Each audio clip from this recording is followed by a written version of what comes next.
Placer, como tantas veces, de poder charlar un ratito y escuchar, sobre todo, al postdoctorado. Ya no alcanza con decirle doctor, no alcanza con decirle rabino, hay que decirle amigo, que es lo más importante.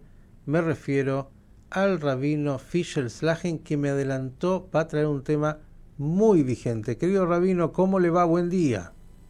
Hola Miki, buen día, un saludo a toda la audiencia. Bien, vaya usted mismo, yo ya está, estoy informado, pero me parece que es un tema apasionante y que es un dilema enorme el que usted nos trae hoy. Sí, es justamente, hubo mucha gente que preguntó sobre, o a raíz de lo sucedido en la apertura de las Olimpiadas, en donde se representó, se recreó esta figura religiosa, conocido por todos, que fue la Última Cena, bueno, con un simbolismo cargado muy gravemente de cuestiones que van en contra de la propia religión representada en esa figura, ¿no es cierto? Estamos hablando de justamente la apertura de los Juegos Olímpicos, en donde se parodió, ¿no?, la Última Cena, que como todo el mundo sabe, la Última Cena es un evento de los más sagrados para el cristianismo, ¿no? Y se representó por medio de, bueno, drag queens, travestis, transexuales, un cantante desnudo disfrazado de Dioniso, todo a modo de festín orgiástico, en donde, por supuesto, creó mucho malestar en la Conferencia Episcopal de Francia, digamos, en la mayor parte de la cristiandad en el mundo. Bueno, y justamente por sus manifestaciones desafiantes a los propios valores de esa religión, fue percibido como un agravio, tal cual. Pero básicamente lo que se puede decir es que, bueno, acá nuevamente lo que se está haciendo es interpelar los límites de la libertad de expresión, que como todos sabemos es un derecho fundamental, ya declarado en la Declaración justamente Universal de los Derechos Humanos, pero no es un derecho absoluto, como ninguno lo es, digamos, ¿no?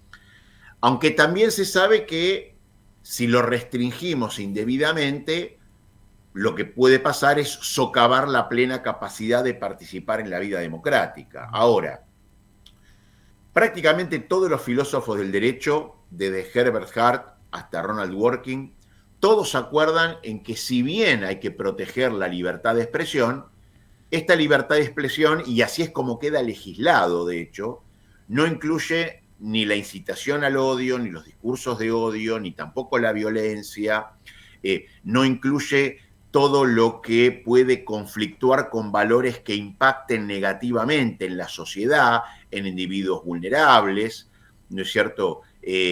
Tampoco incluye todo lo que, digamos, viole o desproteja o vulnere la moralidad pública, la justicia, la dignidad de las personas. Es decir, tiene un límite.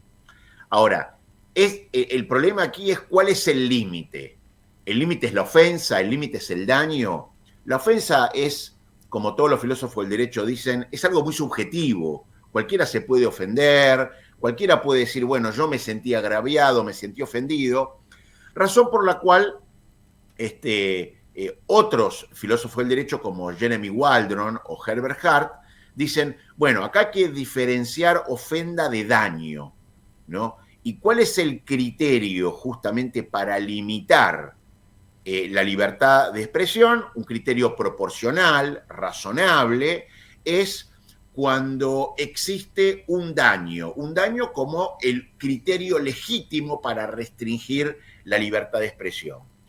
Ahora, este daño, ¿cómo se ha manifestado en términos legales? Bueno, el Tribunal Europeo de Derechos Humanos tiene mucho para enseñar, porque ellos son los que han dirimido cuando hay una ofensa, cuando hay un daño, cuando hay un agravio, cuando hay una injuria.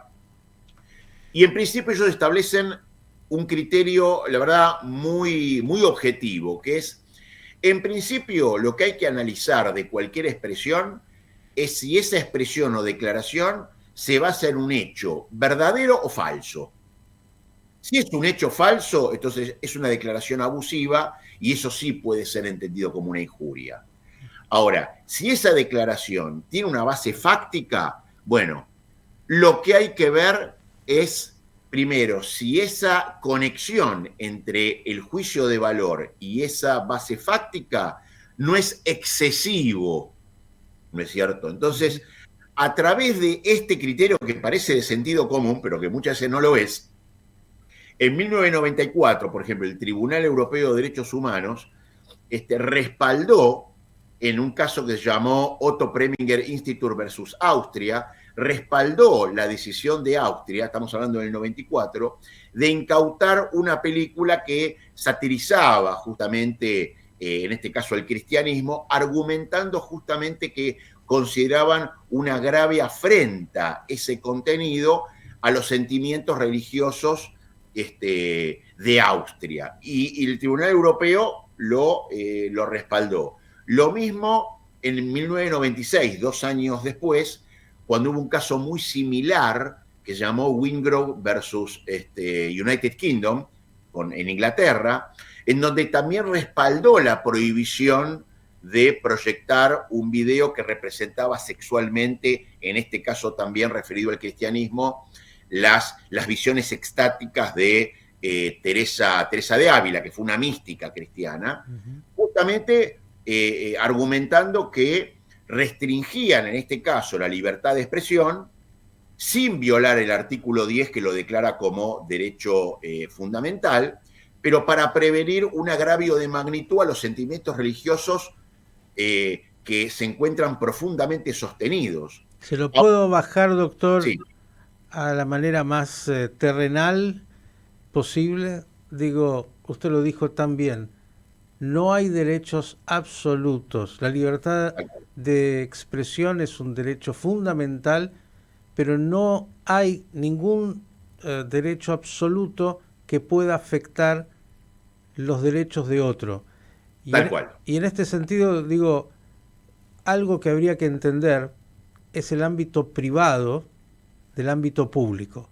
En Tal lo cual. privado puedes tener el derecho de libertad absoluta en tu casa, en un ámbito donde no afectes a otros, pero es como que yo diga, a ver, mi derecho a la libertad hace que ahora en 10 minutos quiera salir a la calle desnudo e incluso hacer algunas cosas que están totalmente fuera de la ley, porque para eso hay una ley. Digo, me parece que lo que pasó en este caso, como en tantos otros, es que aquellos que intentaron con la libertad que les permite justamente el derecho, bueno, violentan la sensibilidad y el derecho de otros a no tener que ser agredidos con algo que, si lo hacen en un ámbito privado o para el grupo específico que Es quiere, otra cosa totalmente claro, distinta. quiere esa manifestación, está muy bien, pero no cuando te la quieren imponer, ¿no? Bueno, justamente ese fue el caso en el 2005, un caso que llamó Peturel versus Francia, en donde el Tribunal Europeo de Derechos Humanos no respaldó una condena que París le había hecho a este artista, porque consideró que sus expresiones no eran insultantes, sino que estaban realizadas en función de hechos comprobables y que de ninguna forma eran ni insultantes ni agraviantes. Simplemente hubo una determinada comunidad que se sintió ofendida, pero por los hechos, no tanto por las valoraciones. Es decir, estamos hablando de que en ningún momento se pretende hacer una ley contra la blasfemia, como existen en países de Medio Oriente, de África, de Asia, por sobre todo estados islámicos, en donde incluso se condena a muerte, son condenas capitales, quien hablara o se burlase de alguna figura, un evento o un símbolo de culto, por sobre todo del Islam. No, no estamos hablando de ley de la blasfemia, sino que estamos hablando de leyes que tienen muchísimos países que nadie puede decir que no son democráticos, como por ejemplo, no sé, España, Suiza, Austria, Alemania, Brasil, El Salvador, digamos, Finlandia, países democráticos, pero que en sus distintos o en sus respectivos códigos penales tipifican la ofensa, el daño, el agravio, la injuria a los sentimientos religiosos, a una confesión, ¿no? El menosprecio público, siempre en términos públicos, como vos bien dijiste, de dogmas, de creencias, de ritos, de ceremonias, ¿no es cierto? En sus propios códigos penales, Portugal también lo hace. Es decir, aquí si nosotros analizamos los hechos, sin, como dije antes, sin criminalizar la blasfemia, sin hacer lo que hacen muchas veces estados teocráticos, estados de derecho, estados laicos de derecho, digamos, tendríamos que ver. Esta representación atentó contra la paz pública y la cohesión social, injuriando un credo o a sus creyentes. Bueno, claramente sí, hasta tal punto de que el director artístico y el vocero de las Olimpiadas tuvieron que salir a pedir disculpas. Luego, los Juegos Olímpicos, o sea, el contexto, los Juegos Olímpicos es un evento global, sin ningún tipo de relación con lo religioso. Es un evento de los más convocantes en el mundo en cuanto a audiencias, audiencias diversas, entre ellas muchas personas de fe. ¿Y qué es lo que promueve? Promueve la excelencia deportiva, el respeto, la inclusión, la paz. De ninguna forma promueve una provocación o afrentas. Con lo cual, esta expresión artística, por su significado, por su juicio valorativo, por el contexto público y masivo, sin ningún tipo de relación con lo religioso y por su masividad, refuerza la percepción, que esto es lo importante, refuerza la percepción de que allí hubo una deliberada denigración religiosa, un agravio a sus fieles, causando controversias y justificando ante una eventual demanda su condena y por supuesto su prohibición para eventos del mismo tenor en el futuro.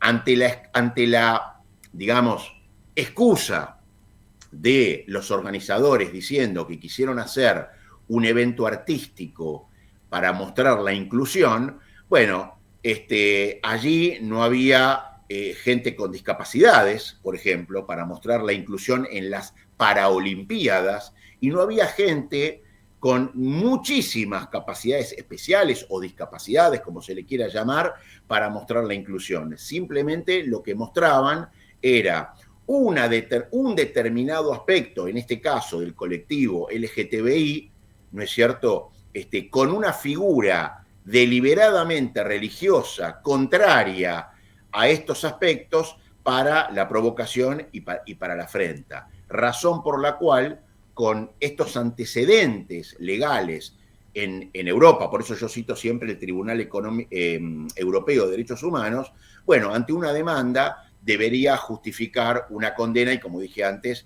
su prohibición para futuros eventos del mismo tenor.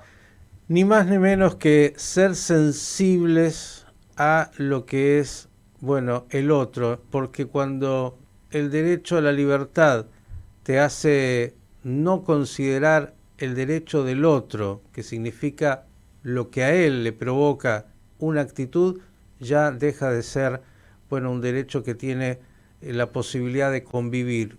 Yo creo que esta tensión que has traído tan importante entre lo que es la libertad de expresión y también la libertad del resguardo de aquellos que piensan distinto, que es un tema que permanentemente aparece con matices y que ha traído incluso situaciones gravísimas. Digo esto pensando, por ejemplo, en los agravios de Charlie Hebdo, con las caricaturas y otras cosas. Digo, hay que entender que uno tiene que ser respetuoso del otro que es distinto, porque si no lo termina por agraviar y eso trae obviamente algo muy poco deseable. Y esto justamente es muy importante porque nuevamente no estamos hablando de leyes contra la blasfemia, estamos hablando de leyes de respeto y de límites de sentido común para mantener la cohesión social y la paz social. Y digo, a la inversa lo mismo, porque por un lado surge esto y por otro lado podría surgir, y de hecho es un problema hoy en Europa y en el mundo, aquellos que quieren imponerle a la sociedad sus creencias, su burka, su manera de ver lo que tiene que ser la conducta en el mundo de la convivencia. Ni es ni más ni menos que saber Bueno, Es el equilibrio. convivir en la diversidad, en el equilibrio y en el respeto al otro, que tiene la libertad de ser quien es, no imponerle ni unos ni otros una manera de ver y de vivir la vida. Exactamente. Querido Rabino, como siempre un lujo, gracias porque este tema es un tema que de verdad tiene que estar muy claro para todos en lo que hace a la legislación y en lo que hace al sentido común y en lo que hace al cuidado por el otro que es distinto y su sensibilidad. Sin duda ha sido una provocación muy poco feliz la de las Olimpiadas, trayendo un tema que para muchos es muy sensible desde lo religioso y habiéndolo pervertido de una manera tal que ofende sin duda a muchos que creen y que tienen esa sensibilidad especial. Gracias y hasta la próxima. No, muchas gracias a ustedes. El doctor, postdoctor, el rabino Fischel Slager, un temón, pero muy interesante.